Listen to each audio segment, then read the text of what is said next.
So in case you don't know, not all designs are done from scratch, and it's nothing to be ashamed of, because I mean, why waste 10 hours on doing something from scratch when you could just jump halfway and do what you do? It doesn't mean plagiarize, but then I'll explain in a bit. So websites like freepik afford us vectors, images, and things that would create on our own in order to execute the idea we have in our mind. But instead of going through all that process, I could just get the background I need from freepik or from graphic burger, and then go ahead to design. I'm going to show you guys where to get those resources from, how to download them, how to use them on your designs. So let's get to it.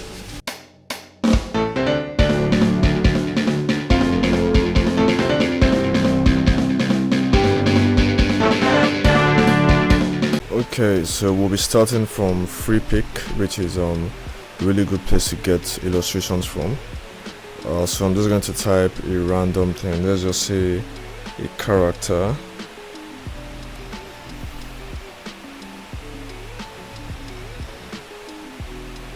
Okay, so this is the first example we're going to be trying out. I'm just looking for one that works, or that will work well for an example.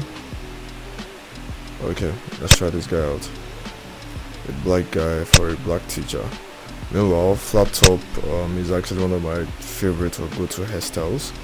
So this guy is pretty much in the same range, if you will, as me. Alright, so stuff is downloaded. Let's get our file.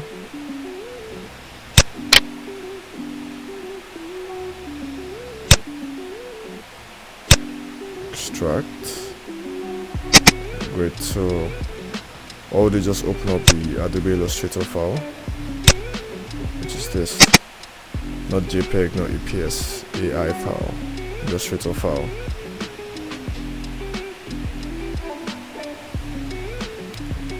Ready?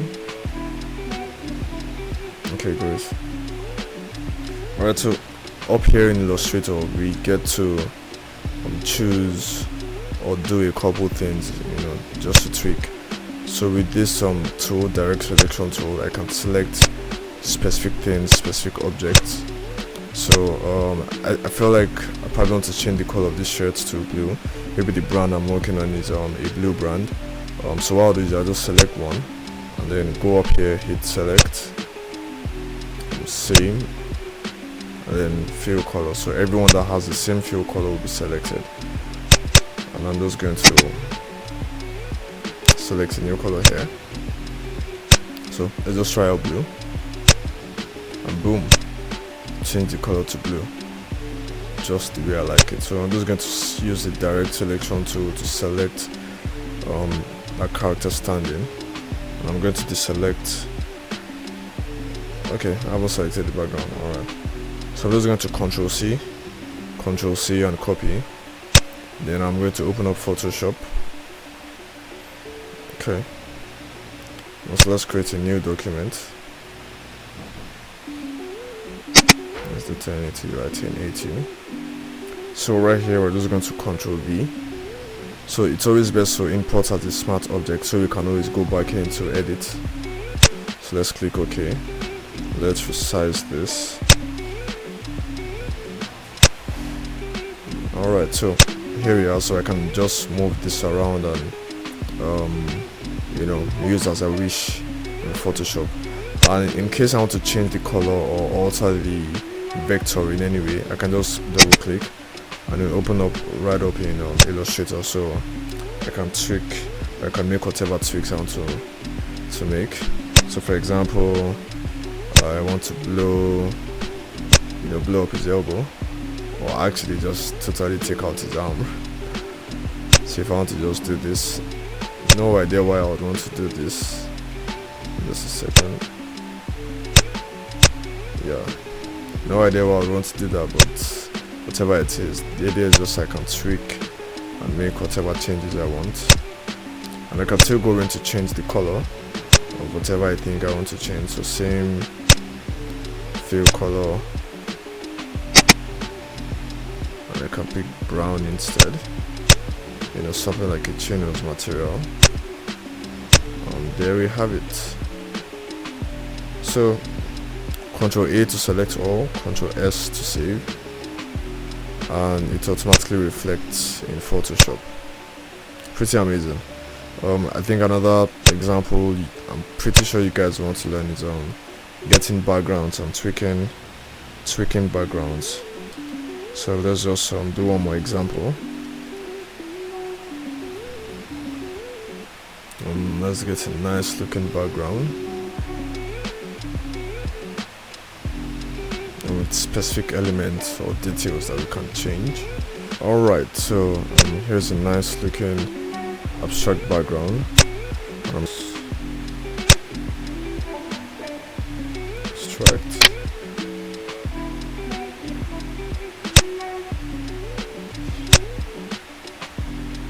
So it's best to have WinRAR installed on your system. So once you download, because the file is downloaded in zip format, so you just right click and then show more options and you extract into your folder. Alright, so let's jump into AI. Actually not artificial intelligence, but Adobe Illustrator. Alright, so there are a number of things I want to tweak here. I feel like the cream color in the center is a little dull, so I'm just going to take that and purple is really a nice sort of vibrant go to. Yeah, I think that's not bad. Can also select this part and I just select all of the same color, because I'm not sure I want cream anywhere on this background.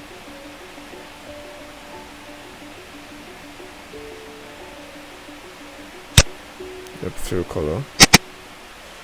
I'm just going to pick a somewhat darker color. And boom. I think I like what I'm seeing already. I'm just going to change this to white.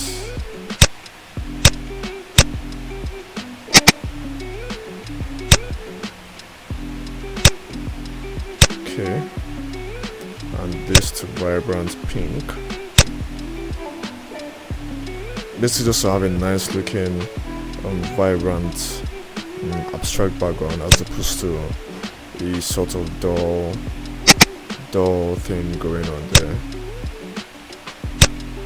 So let's go pink. Yeah, it's more like it. Oh, I love this. I love the look of this. Let's see a couple changes I would like to make. Well, I'm just going to select all, select the whole thing. Can just drag down. It's Ctrl C. Then head over here. Ctrl V. Same things. Import as a smart object. So I can import as a pixel or as pixels, but that's not going to allow me to tweak anything. It's basically going to drop it as a regular image. As a path, Photoshop will attempt to sort of retain the vectors such that you can tweak in Photoshop, which is useful for simple objects or simple elements. Or by the time you start getting into more complicated resources, you most likely just want to import as a smart object and then edit in Illustrator. Shape layer, more or less the same thing. It imports them as shape layers, but that's just going to be cumbersome. So let's do smart object.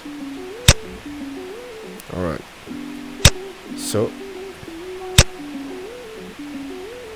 crease to canvas size, and we're good. We have a nice looking background that we can use on projects.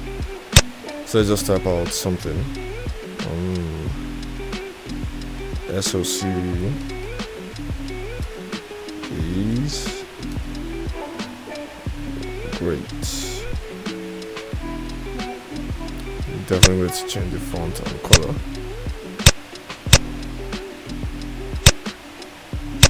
At the moment, Poppins is my go-to font, or go-to sans serif font.